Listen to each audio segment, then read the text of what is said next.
back to another episode of Faith, Not Formality. Today I have the incredible Laynie with me. Hey people. How have they been going? Good, it's been good. Yeah, that's good.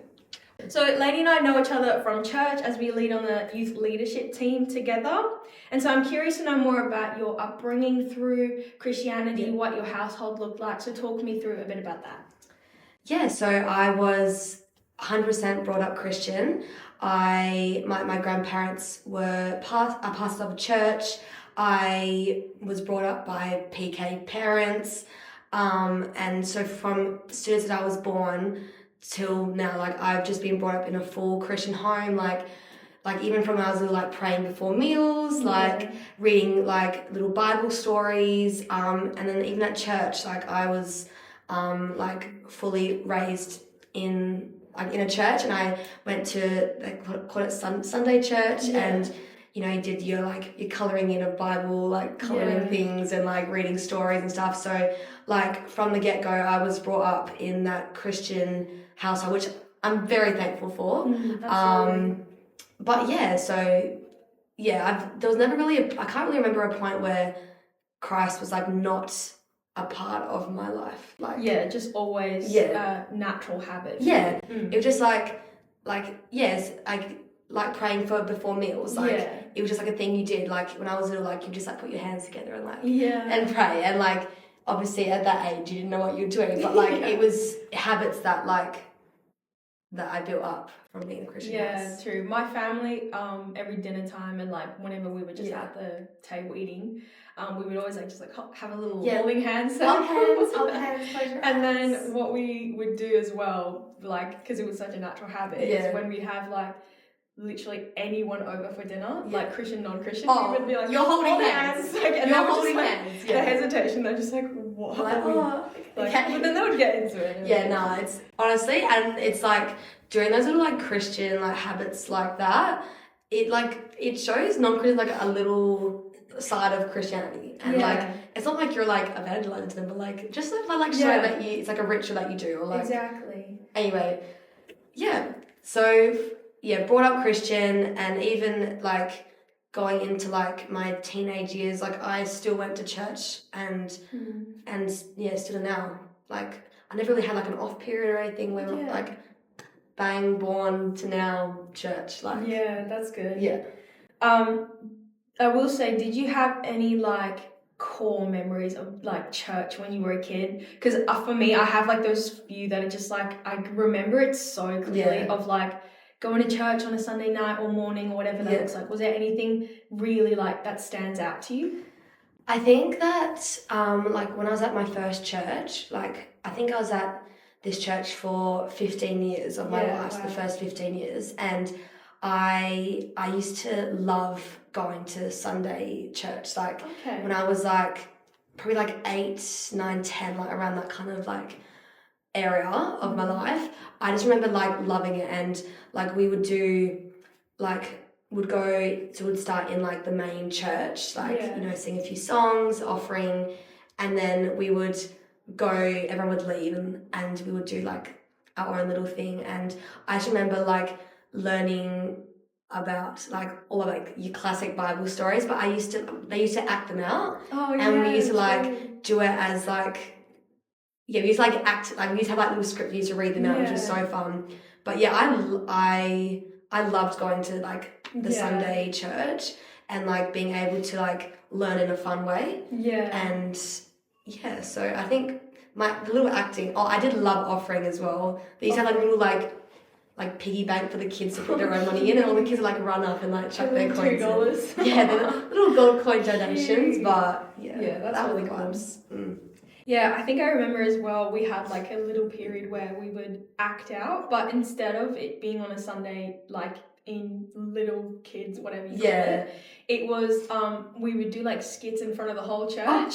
So we act out like a book in the Bible. That was a good time.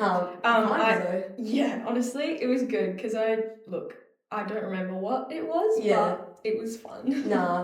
See, it's just those little memories. I know, like, it made church more enjoyable. Do you know what I mean? And like, you want church to be like, especially like when you're a kid, you want church to be they want to make church fun for you. Yeah. And I think like doing those kind of things, you're learning, but like it's making Christianity like for kids seem fun, and like God he's a fun God, like, yeah, absolutely. and he's like a joyful God, and I think it's so good that like churches are making those like fun little memories, engaging, because like still now at like 19, I'm remembering those when I was like 10. Yeah. So yeah, true. You're doing something right. Yeah. So.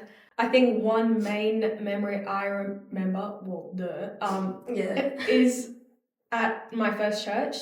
We had like worship nights, and my parents were worship leaders, so they like were in charge of the whole band. And we had this like massive room that we went in, and I kid you not, every inch of the room was covered in like fairy lights, like golden. Literally, it was incredible. Yeah. And there was like my mum singing, my dad on the guitar, and then there was like a box drum, and I think potentially an electric guitar just in the center of the room. Yeah. And it was filled with people, and it was just like that acoustic natural. Like I want to bring that back vibes. So bad. I love a good acoustic vibe. Like the church that I was at, like it was like we didn't have headsets, we didn't have like it was raw, like like tambourine vibes. Like literally, I think they're actually honestly bring it back. I remember there being a saxophone somewhere. Yeah, like violin, like that kind of like old school banging. Let's start a movement. Let's bring it back. Bring it back. Sets. Absolutely. No vibes.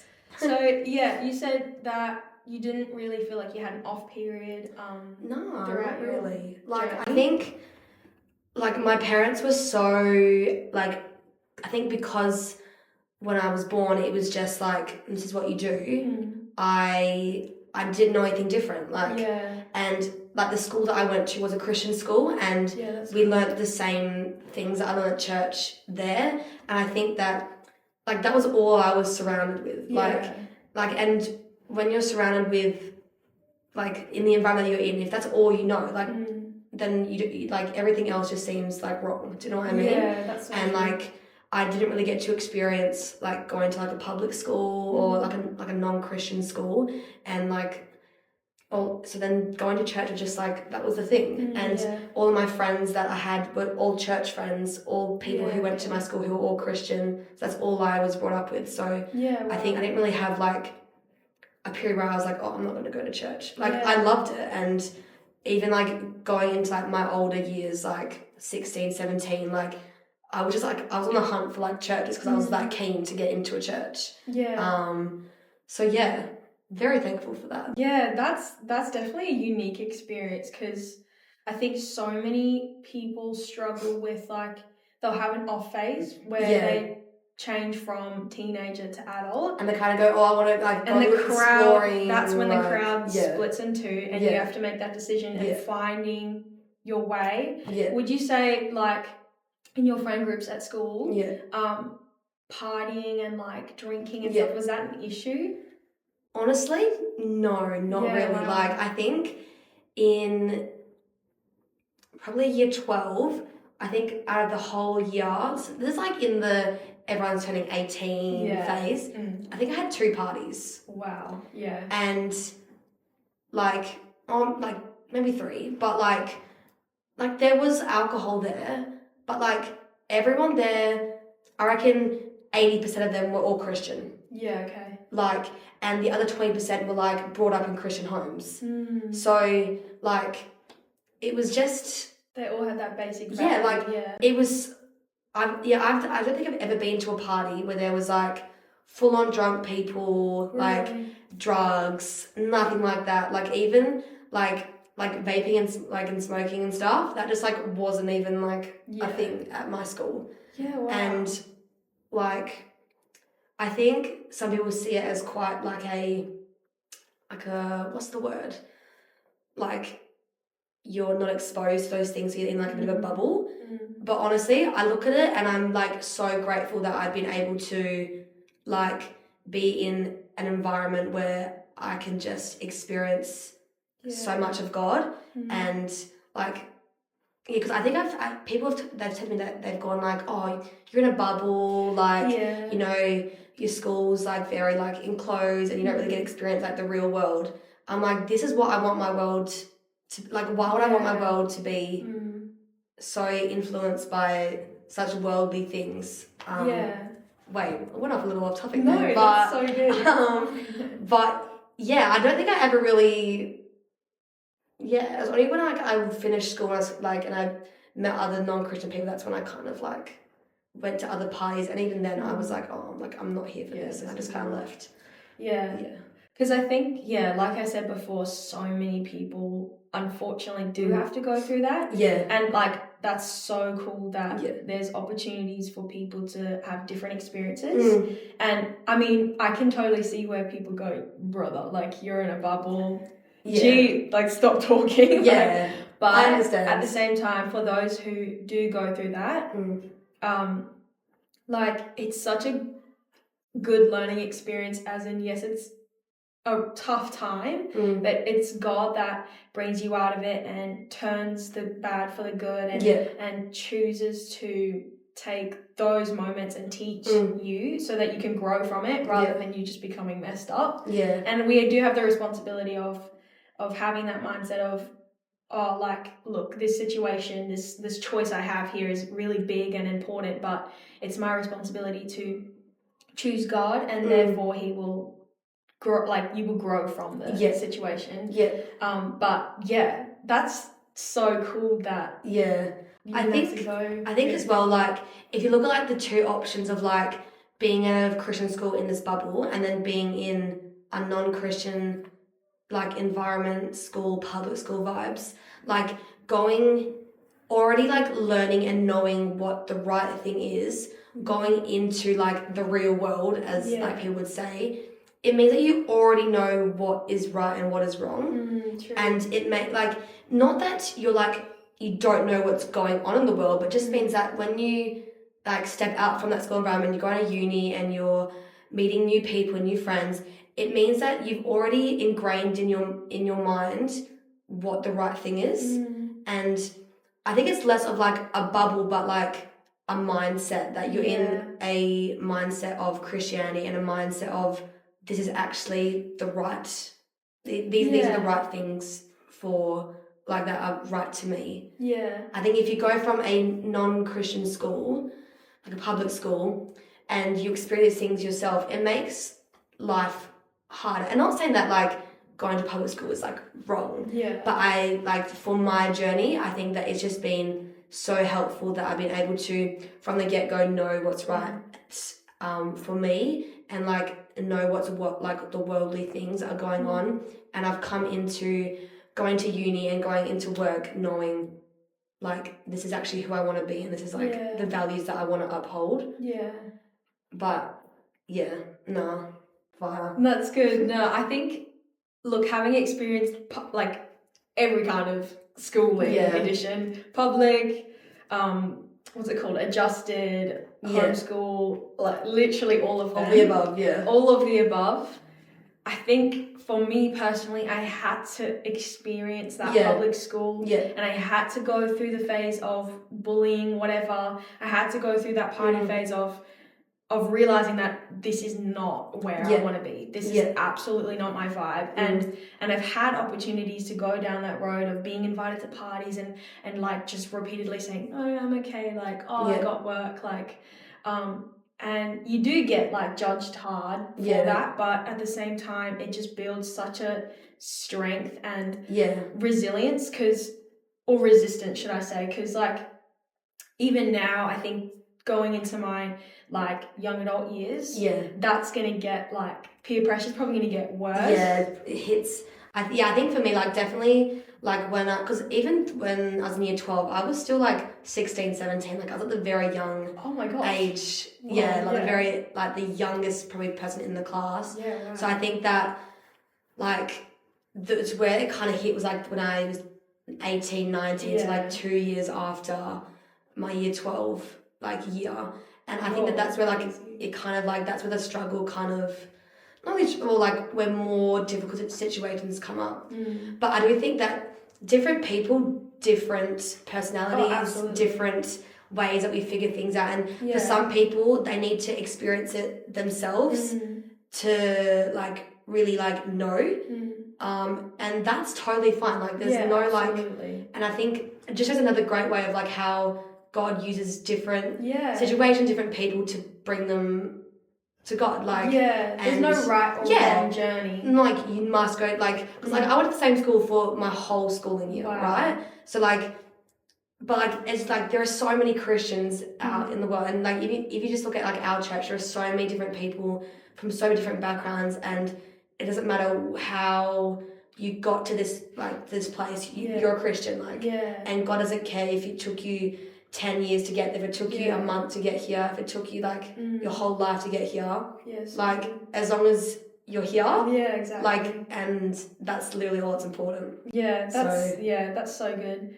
Like not every journey is going to look the same, and that's the beautiful thing about God. Like, and it also that means that you feel lonely a lot of the time, because you're like, my journey's so different, like why am I different to other people? But everyone has such a unique story about them, and I guess that's like why I've had such a passion for this podcast, because I want to just dive into it. I want to hear about it. I want to learn from, I want to hear what you have to say. I want to learn for myself, and same for the audience. It's like that's the point of Faith Not Formality.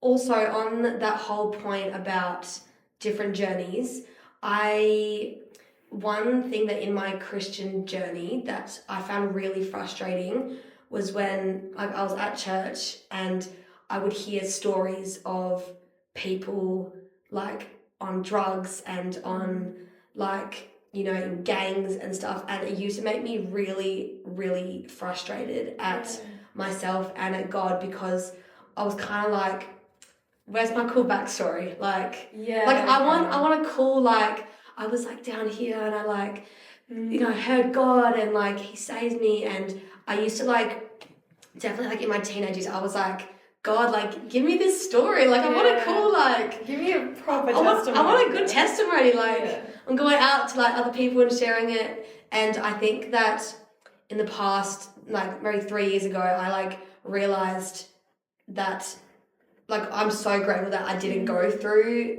that, and that just because I haven't been through like the lowest of lows, like I still have so much to give and offer. Absolutely. And I think that sometimes as Christians looking at those kind of testimonies, we kind of go like, oh, like I'm not as cool as a Christian, like I haven't been through this like not like traumatic, but just like this big transformation, and we kind of like put ourselves down for it, that we haven't been through that.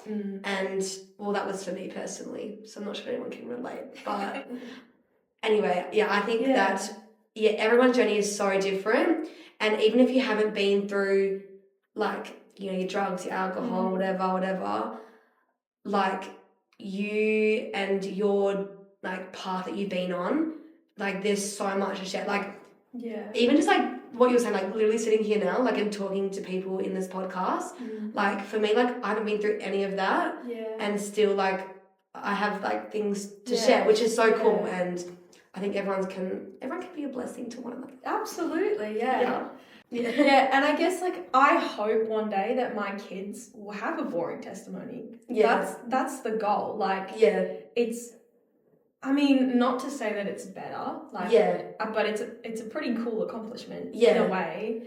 I think I from what I've grown up with, like I want my kids to be able to experience what I have, because like as cool as those transformation stories are, like to get to that point, there's a lot of like just worldliness, and like I've been able to get through my whole life without any of it, and I think it's something to really thank God for, and honestly to thank my parents for it. I think absolutely, I don't thank them enough for it, and that's true. So and I will say, like, your story is very rare, like, which doesn't mean there's anything wrong or right about it, like, trying not to be controversial. Oh, no, it's fine. But, like, I think absolutely our parents have such a big part to play in that, and school as well, like, but, at the end of the day, it doesn't, like we were saying before, it doesn't matter what your journey looks like as long as you make the decision to follow God with your whole heart and put Him completely at the center, which is not easy. And it's a daily decision. It's a life decision that you do and you work towards, that you're never going to get right necessarily. But yeah, I think that's great. I think that, like, even like from a God perspective, He's not like looking at us and going like, you know, you've been Christian for 15 years, like, I'm gonna love you more. Exactly. It's so irrelevant. Like, exactly. And like, even if you look at like sin as like, there's like the way that I like to explain it, like sin, people see it as like a face on you where like there has scales, like let's say that like lying's here and like murder's up here and like, you know, there's like different levels to sin, right? But God looks at it from the top, and from the top it's all just the same. Like it's all, He can't see the level. And I think that's the way that we need to view that. It doesn't matter like how, like what we've been through or like how we've experienced life. It doesn't actually matter like what we've done. It's literally that we've got to the point where we've gone, I want to give my life to God, and I want to live my day every single day and speak and act the way that Jesus did, and want to share that with others. So going into the kind of topic of testimonies, would you say that there was a specific moment where you discovered God for yourself in your personal life rather than it just being like a habit from childhood? Yeah, I think that there were like two moments in my life, probably two moments where I kind of experienced it for myself.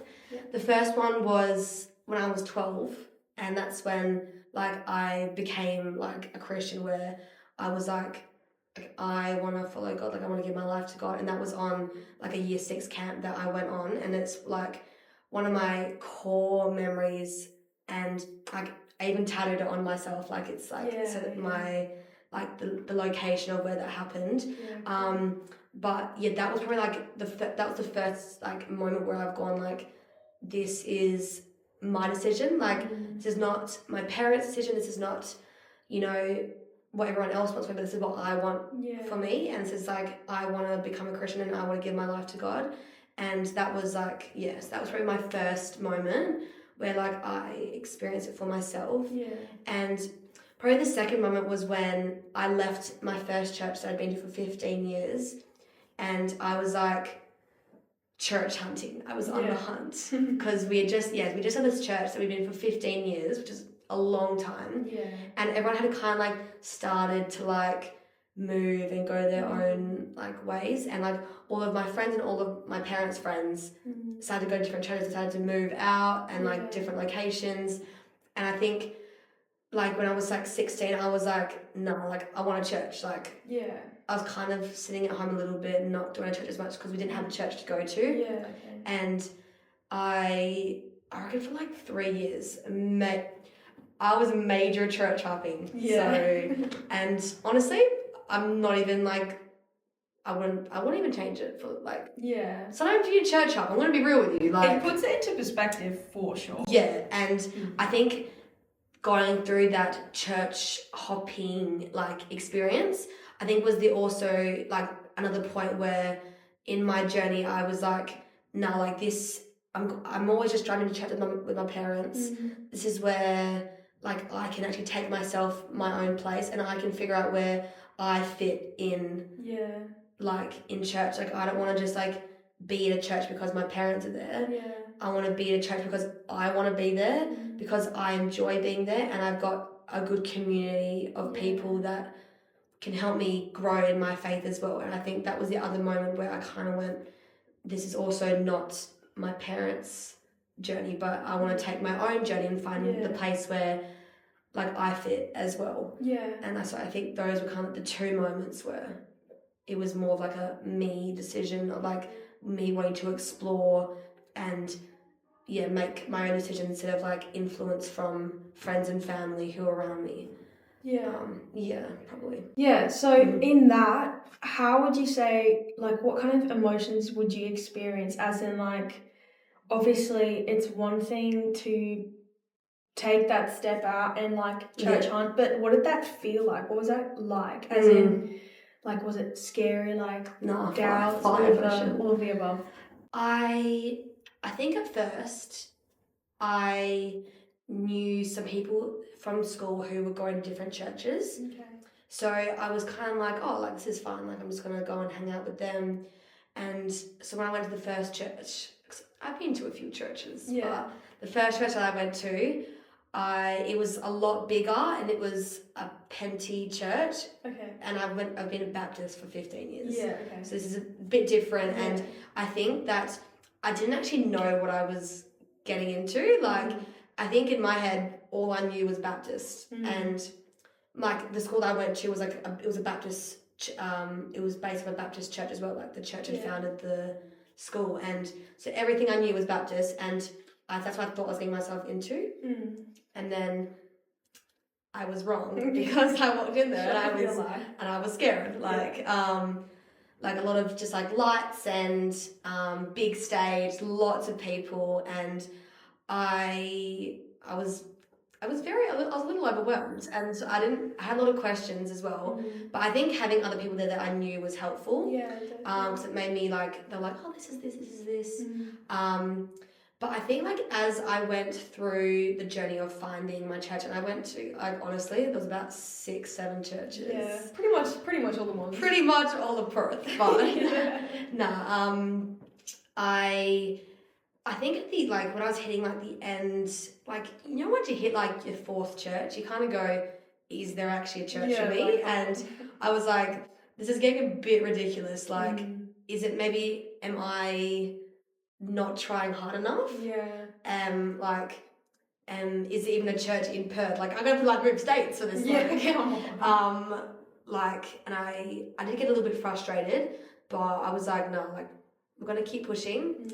And I went to a few more churches, and I do think though that going to different churches, it made me like appreciate the different forms of for sure, of praising the Lord. Wait, a little off topic. I'm gonna go back on topic. Feelings and thoughts. I think definitely scary at first, going into churches that you don't know anything about. But I think as I went to different churches, it was actually a great way for me to like meet more community, and because I've been to like many churches in the past 3 years, I've been able to make so many Christian connections, which has been so good. And like, it's made me also realize that when I came to this church, this is like what I wanted. And I think that it's okay to try and find a place that you fit into. I think that people look at church and go, oh, you can't church hop. And I don't think it's healthy to always be church hopping. But I think that trying to find your place where you fit in is okay, and to where you're trying to find your community. I think it's like, if I was forced to be at a church where there was no one my age and no one I got along well with at the place my parents were at, like, it probably turned me off Christianity. Like, absolutely. Do you know what I mean? Yeah. And I think that sometimes you need to go searching yourself and find where you fit in. Like your own life. Absolutely. I mean? And I think community is so important in your discipleship journey and growing. Like it's, and people chuck that out like all the time, but it's such, when you deep it, it's like it's so important. It's so hard though. Like me personally, my journey, like finding a community that loves God at the same level as I do has been tough. But now finding that here where we are, like such a blessing, and it's such a difference, and it's so important. And like, I guess for those who potentially in a season now where like you just don't have those people, and people keep telling you like, you need friends, you need Christian community, like genuinely God will provide that for you in ways that you don't expect. But like when it happens, it's so beautiful. And that's literally been my whole thing as well, because I think through that whole season of like trying to find a church, like, I'll be real, like I was losing some faith, like for sure. like I'd come home from like church on Sunday, and I was like sitting in my room, just like I don't even want to be at this church either. Like I just like I don't even know where to go, and I don't know, like, and I kind of got frustrated at myself because I was like, maybe I'm not putting in the effort. Yeah. But I think as well, talking about community, I think that from being at other churches and then being here, you can see how this church and its drive for community is at a whole new level. But yeah, community is so important. It really is. Like, finding your place where you fit in, it can be hard. Like, the fact that you have to church hop just proves that that wasn't an easy decision or something you carried lightly, but had to continually choose God over and over again. In those moments where you came home after a Sunday, you were like, this is ridiculous. I'm done. Do something. But yeah, that just proves that in that struggle and in that perseverance, God's there and He'll make a way. Yeah. Trusting in God and His timing, honestly, so important. And even now, it's something that I still like struggle with. So I'm just like, I want this to happen now. I want this to happen now. And I think that's probably been like low-key biggest challenge throughout the past few years is God and His timing, and knowing that what we think is like literally like not important it's so irrelevant. And I think that placing everything that you've got in God and putting your faith in God is just so important. Like actually, like I was speaking to someone about this recently, like faith is even like defined in the dictionary as something that, you know, you put faith into something or someone and you usually can't see it and you usually don't have proof of it.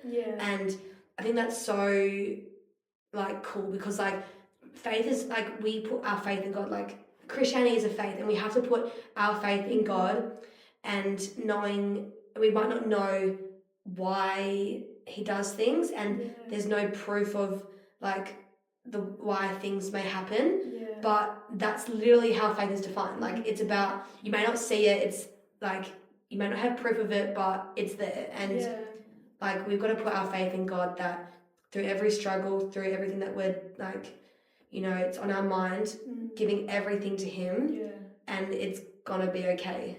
And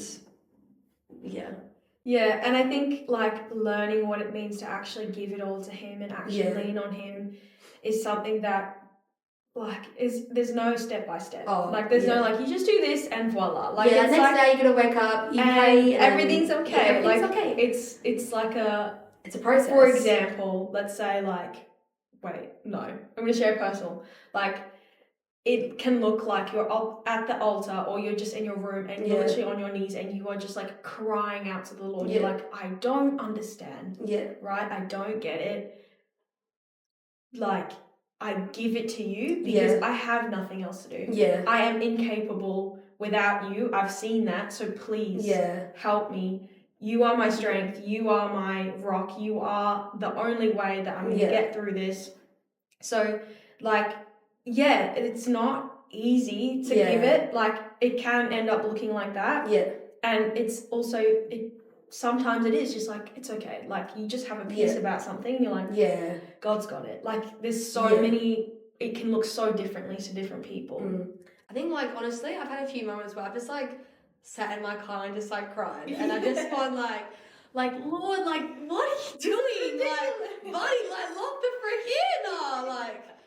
And I've like, I think sometimes you need those moments to be like, for sure. Whoa, like, let me check myself. Like do an emotional regulation. Like scream it out, take a moment. But I think listening to Christian music, prayer and reading Bible, like I think a bit of chunk of my like life as well, especially going through finding a church. I'm like, it's like a 3-year process that I went through. And only like a year and a half now, this is when I found this church.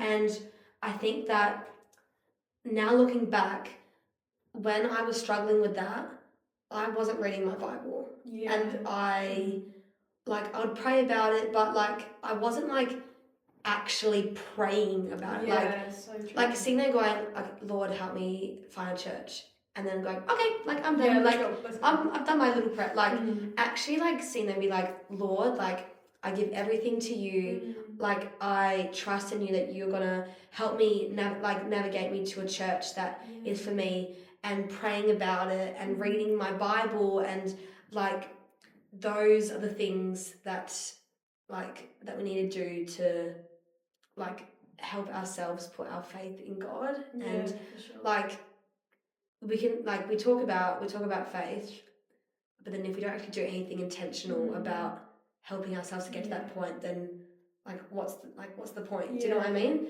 Like we go, oh, I know like sometimes in my life I've gone like, oh, like where is God right now? Like and absolutely. But then I look back and I go, I wasn't praying, wasn't reading my Bible, I wasn't talking to Him, I wasn't listening to Christian music, and how am I expecting for my relationship to get better with God when I'm not actually intentionally doing things to make that better? Like, and I think it's also important to know that in those moments where you're like, where are you? Like, I don't see you working in my life. Like, sometimes in those moments you can't see what God's doing. But then when you look back, you're like overwhelmed with how much. Like, I experienced that. I would say this year, just like looking back, it's like insane the way God has managed to provide for me in ways that I hadn't seen in the moment. And like, I think the word you used was intentionality. Like, it is so important to, like, you can read your Bible, you can read it back to front, highlight all of the above. And it doesn't mean anything unless you are intentional and your goal and your heart is to have a relationship with Him. And that's something I've had to check myself like the whole time, is like, why am I actually reading my Bible today? Is it to get it done on the to-do list, or is it to actually spend time with God?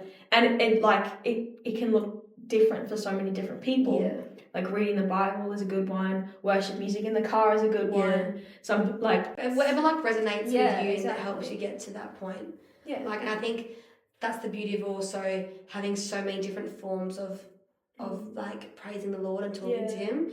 Like for some people, like music and being on worship, like that's like the way that they like soak in God, and like they love that kind of connection that brings. But some people like go, oh, like I hate singing, but I love just like sitting in silence and just thinking about God and praying to God. And I think that's another beauty of our God, is because that's there. He doesn't just go, you must do this to get to me. Like he's so loving that He gives us, like, there's so many ways that we as sinners can like connect with Him.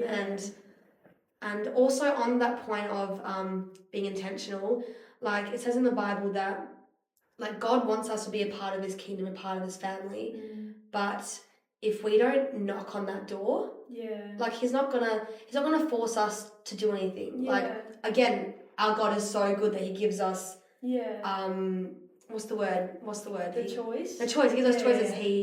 Free will. He gives us free will, right?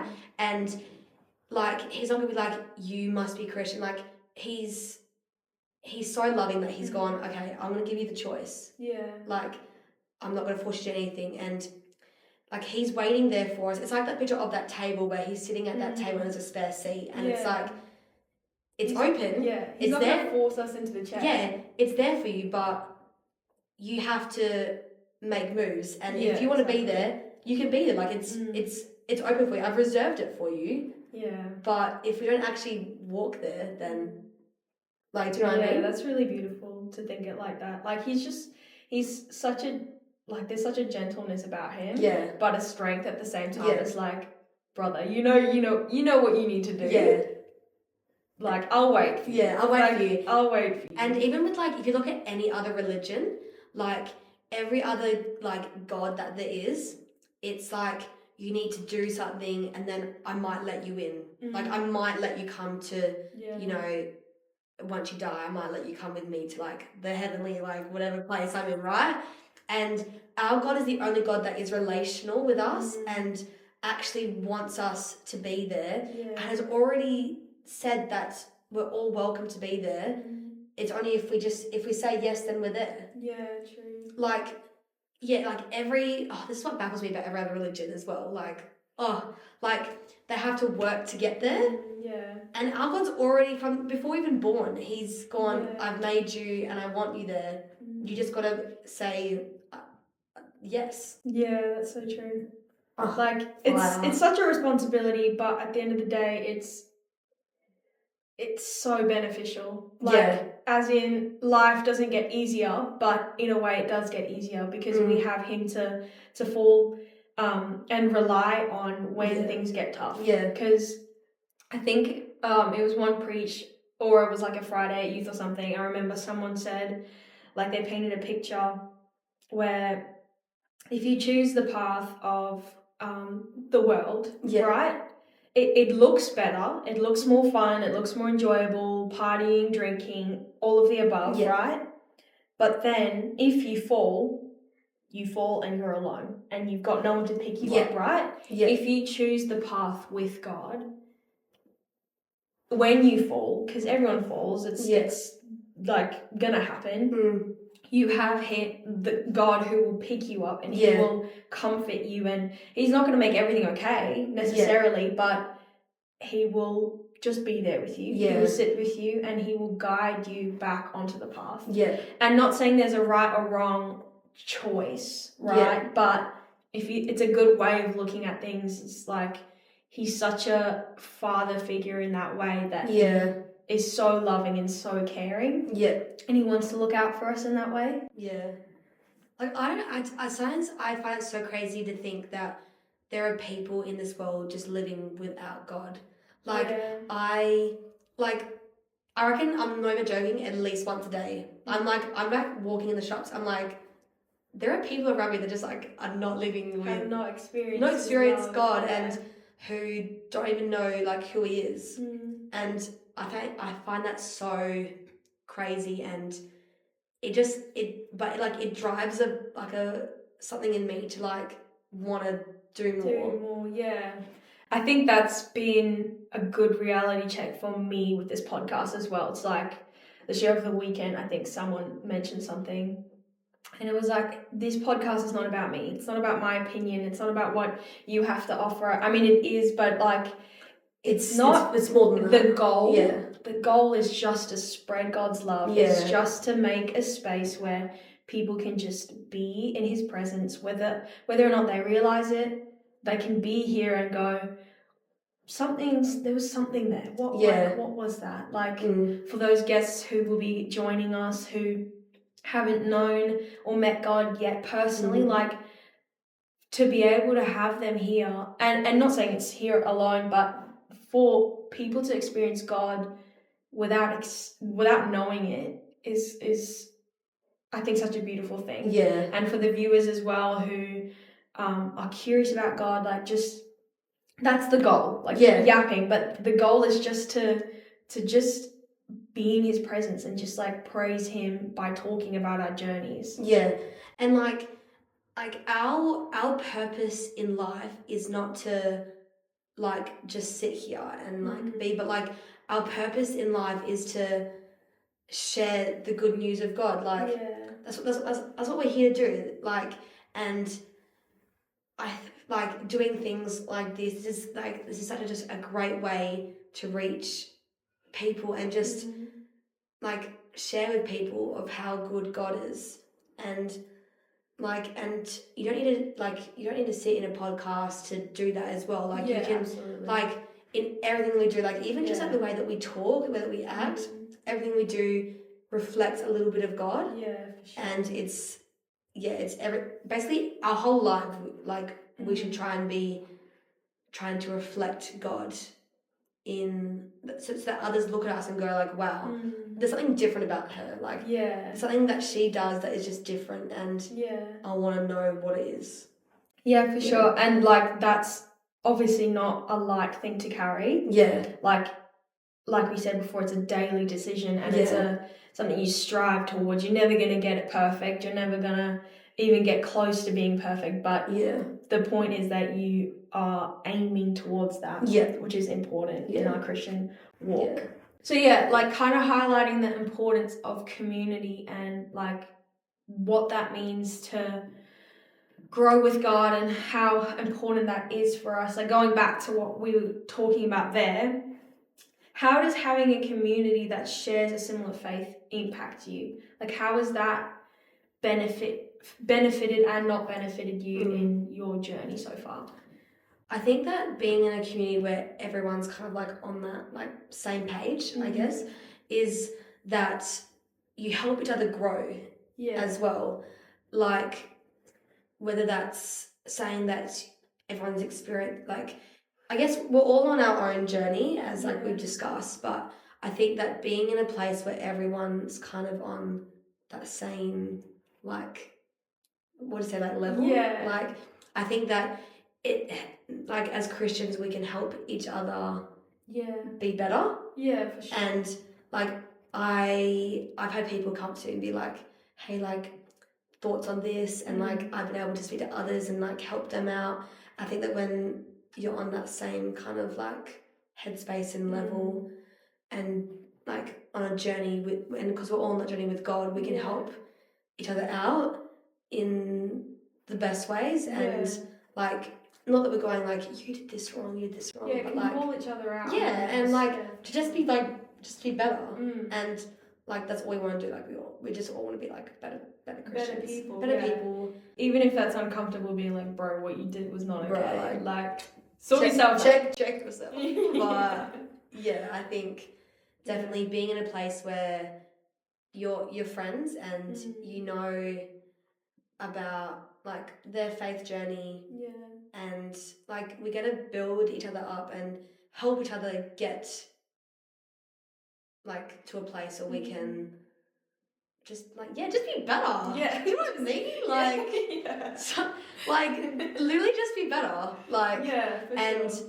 Like we actually can't grow as Christians without that community. Yeah, like it says in the Bible, we literally cannot. Yeah, two are better than one. Yeah. Right? Two are better than one. So, kind of to wrap it up, ask you one final question. If you could offer one piece of advice to someone who may be in a similar season as where you were / are, what would it be?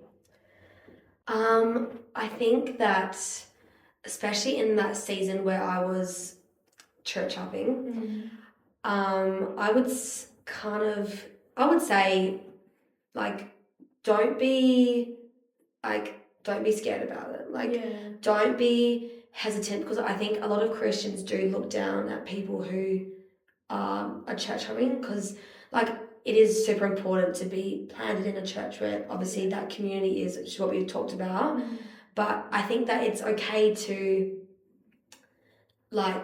look around and try and find the place where you fit in. Absolutely. And I do think as well that like I wish someone had told me when I was in that place that I'm not going to go to a church and instantly I'm going to be a part of it. Yeah. So like doesn't matter where you go. That's not really how it works. And like you can't just walk into church and be like, oh, okay, like I'm here now. Like this is my place. Yeah, like sometimes you need to put in some effort to connect with people, and like you're someone new who's coming into a community where they've been friends for a while, and I don't think that that's an excuse for people to be exclusive, but I think it's something to be aware of, that they're going to be people like that you're coming into a new environment, a place where you maybe don't know many people, and you're going to have to be brave.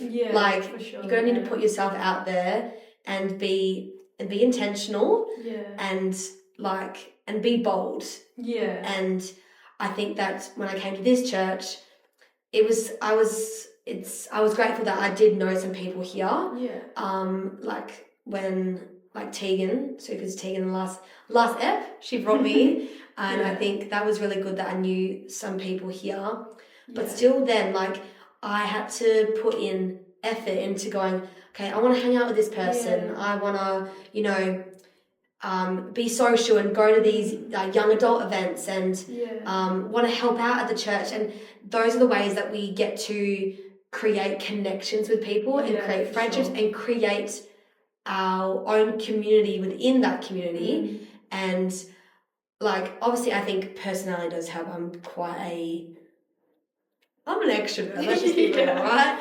And I think that does help. But for people who may be a bit more introverted, be bold. Yeah, I think that if you are in this little, like, if you're in that little bubble and you kind of like, oh, I'll just kind of go to church, but I'm not going to like, I'll go and then I'll just leave. Yeah. I think, like, again, the Bible says we need to be in a community. And I think that you got to be brave, got to be bold. And I think, like, it's scary. Like, going into church where you know literally no one. Terrifying. Yeah. Like, Christian, non-Christian, like, it's terrifying either way. But, like, majority of Christians want to bring more people in to God. Well, all Christians want to bring people, bring more people into you know, God's family and the community, right? Yeah. And I think that in our minds we need to know that they want us there. Yeah. But we do need to also put in a little bit of work for it as well. Yeah, for sure. Yeah. I think it's important that we don't sit back, but we can be in a waiting season of community and just in general. But we need to be active as well. Yeah. We kind of sit there and be like, okay, I'm at a church now, God can, you know, I'll pray that God will make people talk to me. And like, no, like you gotta make moves. You gotta be that person who, it's gonna be uncomfortable. It always is. It always is uncomfortable. It always is. And it's like an ongoing thing. It's like walking up to someone and being like, hi, like, what's your name? How are you? Whatever. How have you been? And the awkward small talk, like, once you get past that though, so good. Yeah. Sometimes it doesn't go away. With some people, it doesn't go away. But still, that's how you break through barriers. Pushing in with people, inviting them when you're that awkward first hangout. That's the worst. It's needed. Now being here for like a year and a half now, I've made some pretty like amazing. I've met some amazing people and amazing friends, and like I couldn't be more thankful to God for going through the seasons that I've been through and going through that whole like church hopping experience, and you know, like crying and just like praying to God about like I just need a place, like I want a place to be, like I need this community, and like it was all worth it, like and that's about the whole timing thing, putting faith in God and trusting his timing, because it's gonna be okay. Yeah. And we don't see it until we pass it and we go, oh, like God was actually working the entire time. That's so true. And I think it's important to create space to look back and reflect and then thank God. It's important to thank God in the trials, in the victories, but also then afterwards, because like we said before, sometimes you can't see it. Like it's easier to pray to God in the tough times. It's easier to pray to God in those times, I find. As soon as we get out of a rough patch, we go, oh, like everything's good now. I don't need you anymore. I don't need you anymore. Ugh. We definitely do. I think it's in those seasons like now where we should for me, like something that I've been working on is going like, just because I'm in a place where I'm good now with my community and my church doesn't mean that I stop praying about it. Keep praying in the good seasons and also praying in the bad seasons. Yeah, for sure. But yeah, keep that intentionality up. Yes. Keep it up. Not that it's easy, but it's critical. It's important. Yeah. So that is all for this week's episode. Thanks so much for joining me, Laynie. No, it's so incredible. Make sure you stay up to date with the socials, TikTok, Instagram, YouTube, and Spotify. Yep. Our tag is just Faith, Not Formality. Pretty easy to remember. We appreciate your support, and we will see you next episode. Yeah. Bye.